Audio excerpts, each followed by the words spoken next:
నమస్తే, welcome to Bharati TV. నేను బాపయ్య. నాకు క్లీన్ చిట్ వచ్చింది, ఇక ఒక్కొక్కళ్ళకి ఉంటది, అగ్గి రవ్వనే రగులుతా అని చెప్పేసి ఈ వీడియోకి నేను ఒక టైటిల్ పెట్టాను. సో ఇక్కడ మీకు చూడగానే అర్థమైపోయి ఉంటుంది ఈ వీడియో కవిత గురించి అని చెప్పేసి. ఎందుకని అంటే ఆవిడకి లిక్కర్ స్కామ్ కేసులో, ఢిల్లీ లిక్కర్ స్కామ్ కేసులో ఆవిడకి క్లీన్ చిట్ వచ్చింది. సో ఒక్కొక్కళ్ళకి ఉంటది, ఇచ్చి పడేస్తా అన్నట్టుగా ఆవిడ ఎందుకు మాట్లాడుతున్నారు? అగ్గి రవ్వనే రగులుతా అని చెప్పేసి అంటున్నారు అంటే ఆవిడ ఎవరి మీద అగ్గిరవ్వై రగలబోతున్నారు అని చెప్పేసి నేను మీకు పూర్తి డీటెయిల్స్ తెలియజేస్తాను. అయితే ఈ స్టేట్మెంట్స్ ఆవిడ గతంలో ఇచ్చినవే, నేను ఇప్పుడు కొత్తగా పుట్టించినవి కాదు.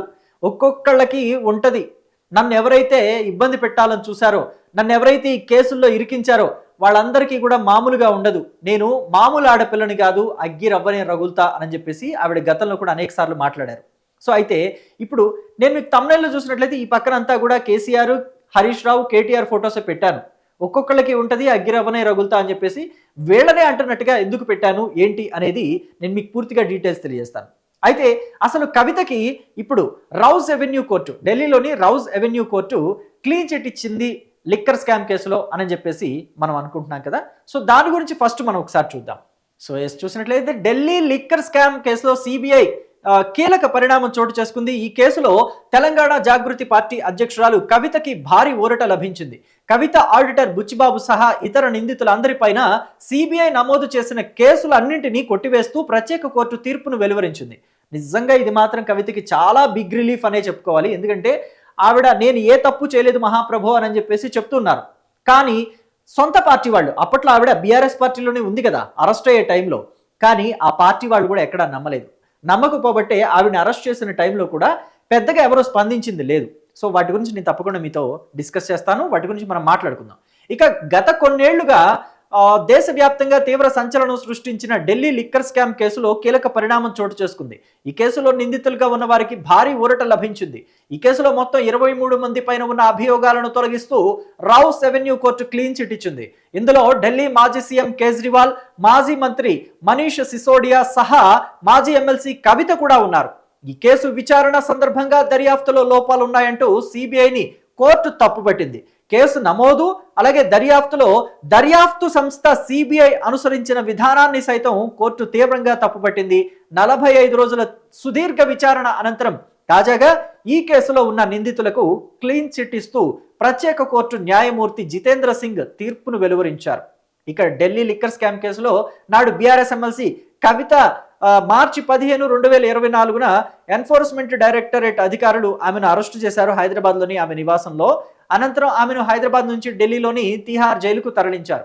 అయితే ఆమె ఈడీ కేసులో అరెస్ట్ అయి జైల్లో ఉన్నప్పుడు ఏప్రిల్ 11న సిబిఐ కూడా ఆమెను అరెస్ట్ చేసింది. సో ఇక్కడ మనం మాట్లాడుకోవాల్సిన అంశం ఏంటి అంటే ఆవిడ మార్చి 15వ తేదీన అరెస్ట్ అయ్యారు కదా. ఆవిడేమి ఎక్స్పెక్ట్ చేశారో తెలుసా? నేను ఏ తప్పు చేయలేదు కాబట్టి ఖచ్చితంగా నా కుటుంబం, నా పార్టీ, నా కార్యకర్తలు, మా తండ్రి అనుచరులు, నా తండ్రి ఫ్యాన్స్ అందరూ కూడా నా కోసం పెద్ద ఎత్తున ధర్నాలు చేస్తారు, మొత్తం అసలు తెలంగాణ అంతా కూడా తిరగబడుతుంది అని చెప్పేసి ఆవిడ ఎక్స్పెక్ట్ చేశారు. ఎందుకంటే తెలంగాణ తెచ్చింది కేసీఆర్, తెలంగాణ సాధించింది కేసీఆర్ అని చెప్పేసి బీఆర్ఎస్ పార్టీ వాళ్ళంతా అంటూ ఉంటారు కదా. అదే ఊహలో కేసీఆర్ తనయ్య కవిత కూడా ఉన్నారు. కాబట్టి నా తండ్రే కదా తెలంగాణను తెచ్చింది, సో నేను ఏ తప్పు చేయకపోయినా నన్ను రాజకీయ స్వార్థం కోసం భారతీయ జనతా పార్టీ వాళ్ళు అరెస్ట్ చేశారు. కేంద్రంలో ఉన్న ఎన్డీఏ సర్కారు తన దగ్గర ఉన్న దర్యాప్తు సంస్థల్ని ఉపయోగించి నన్ను అరెస్ట్ చేయించింది.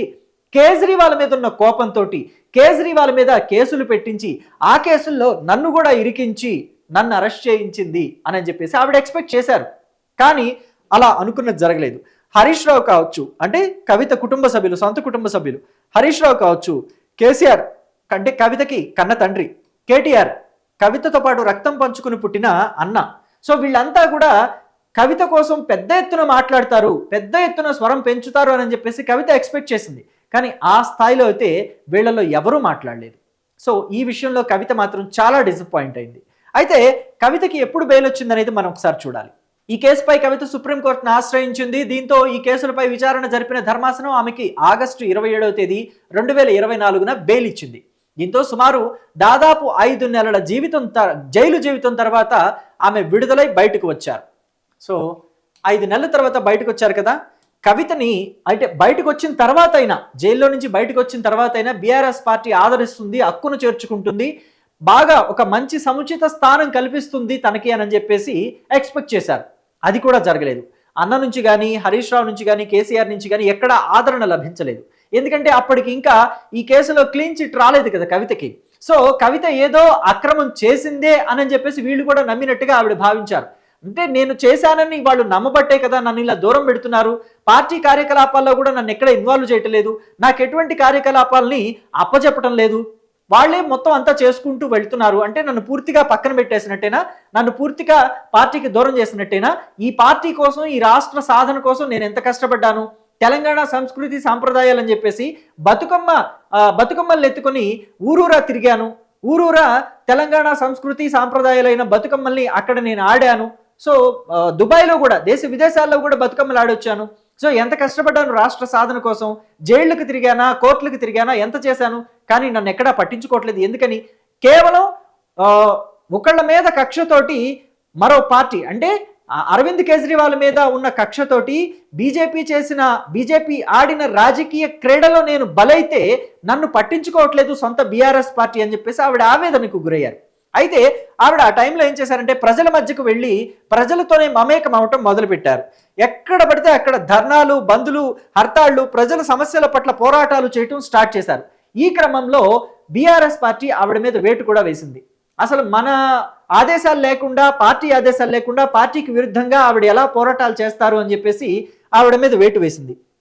అయితే బీఆర్ఎస్ పార్టీ ఆవిడ మీద వేటు వేసిన తర్వాత ఆవిడ బయటకు వచ్చి ఎవరి మీద వ్యతిరేకత వ్యక్తం చేయాలి? మామూలుగా అయితే అధికార పార్టీ మీద వ్యతిరేకత వ్యక్తం చేయాలి. ఎందుకంటే బీఆర్ఎస్ పార్టీ కాదు కదా ఇక్కడ అధికారంలో ఉన్నది, వేటు వేసింది బీఆర్ఎస్ పార్టీని కాదనటం లేదు. కానీ పోరాటం చేయాల్సింది ఎవరి మీద? రాష్ట్రంలో అధికారంలో ఉన్న పార్టీ మీద. కానీ తెలంగాణలో అధికారంలో ఉన్న కాంగ్రెస్ పార్టీ మీద కన్నా, రేవంత్ రెడ్డి మీద, ముఖ్యమంత్రి రేవంత్ రెడ్డి మీద కన్నా ఆవిడ కాన్సన్ట్రేషన్ అంతా కూడా బీఆర్ఎస్ పార్టీ మీద, బీఆర్ఎస్ పార్టీ అధినేత మీదే ఉంది. ఎప్పుడు సొంత ఇంటి మీదే ఆవిడ బాణాలు వేస్తూ వచ్చారు. కేసీఆర్ తీసుకున్న నిర్ణయాలను కూడా కవిత తీవ్రంగా తప్పుపట్టారు. మొన్నటికి మొన్న చూస్తే కనుక టీఆర్ఎస్ పార్టీ ఉండగానే బాగుండేది, టీఆర్ఎస్ని బీఆర్ఎస్గా మార్చినప్పుడు నాకు అసలు నచ్చలేదు, నేను ఆ మీటింగ్కి కూడా వెళ్ళలేదు, ఇక్కడ ఏం పీకి కట్టలు కట్టినామని మనం దేశ రాజకీయాల్లోకి వెళ్ళాలి, ఇక్కడే చేయాల్సింది చాలా ఉంది అని చెప్పేసి కవిత కేసీఆర్నే ఏకంగా డైరెక్ట్గా కేసీఆర్నే టార్గెట్ చేసి పడేశారు. అయితే కవిత ఎందుకని కేసీఆర్ని ఇంతలా టార్గెట్ చేస్తున్నారు? కవిత సొంత తండ్రి మీద ఎందుకు విమర్శలు గుప్పిస్తున్నారు?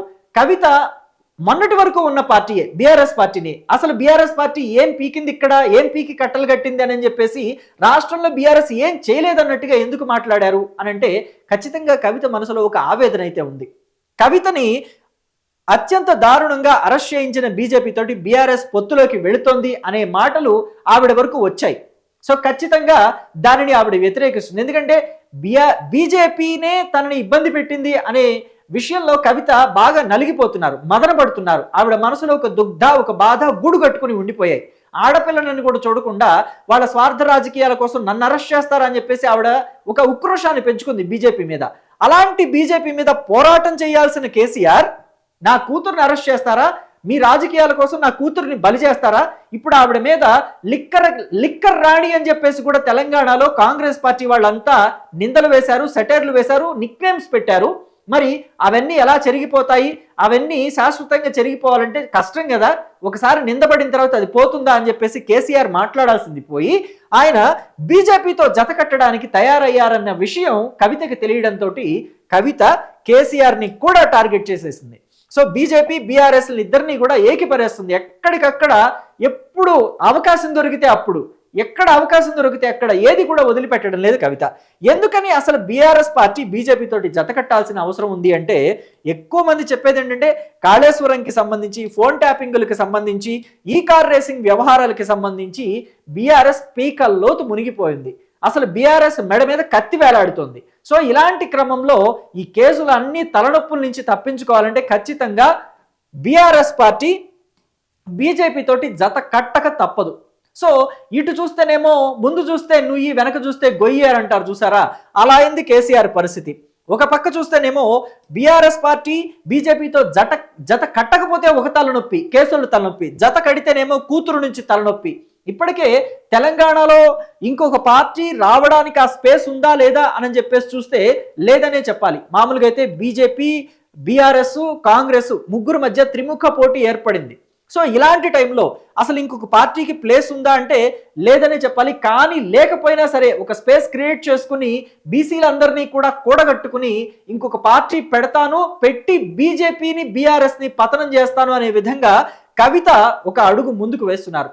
ఖచ్చితంగా బీఆర్ఎస్ని డ్యామేజ్ చేయడానికే కంకణం కట్టుకుని ఆవిడ పనిచేస్తున్నట్టుగా కూడా ఆవిడ నోటి నుంచి చెప్పకపోయినా ఆవిడ ప్రవర్తనతోటి కనిపిస్తుంది. సో కాబట్టి నేను టైటిల్లో కూడా అలా పెట్టాను. మొత్తానికి ఇప్పుడు ఈ టైంలో అంటే మొన్నటి వరకు అసలు కవితకి క్లీన్ చిట్ రాకముందునే ఇలా ఉన్నారంటే ఈ స్థాయిలో విరుచుకుపడుతున్నారు బీఆర్ఎస్ పార్టీ మీద, అలాగే కేసీఆర్ ఫ్యామిలీ మీద ఈ స్థాయిలో విరుచుకుపడుతున్నారంటే మీరు చూసే ఉంటారు అనేక సందర్భాల్లో హరీష్ రావు మీద ఎలాంటి ఆరోపణలు చేశారు, ఎలాంటి స్థాయిలో నిప్పులు చెరిగారు అనేది. అలాగే కేటీఆర్ మీద కూడా మీ ఇంట్లో మీ ఆడవాళ్ళు అంటే శైలిమ ఫోన్ని కనుక ట్యాప్ చేస్తే నీకు అలాగే ఉంటుందా, మరి నా భర్త ఫోన్ని ట్యాప్ చేస్తే నాకు ఎలా ఉంటుందని చెప్పేసి కేటీఆర్ మీద కూడా ఆరోపణలు చేశారు, రగిలిపోయారు కవిత. సో అలాంటిది ఇప్పుడు క్లీన్ చిట్ వచ్చిన తర్వాత ఇంకా ఏ స్థాయిలో రగిలిపోతారు అనేది మీ ఊహకే వదిలేస్తున్నా. సో మీరు కూడా మీ అభిప్రాయాల్ని కమెంట్ బాక్స్లో తెలియచేయండి. కవిత ఇక మీదట బీఆర్ఎస్ పార్టీ మీద ఏ స్థాయిలో దాడి చేస్తారు, ఏ స్థాయిలో దుమ్మెత్తిపోస్తారు, ఏ స్థాయిలో విమర్శనాస్త్రాలు సంధిస్తారు, అసలు బీఆర్ఎస్ పార్టీని ఊపిరి తీసుకొని ఇస్తారా లేదా అనే విషయాల్ని మీరు కమెంట్ బాక్స్లో తెలియచేయండి. Thank you.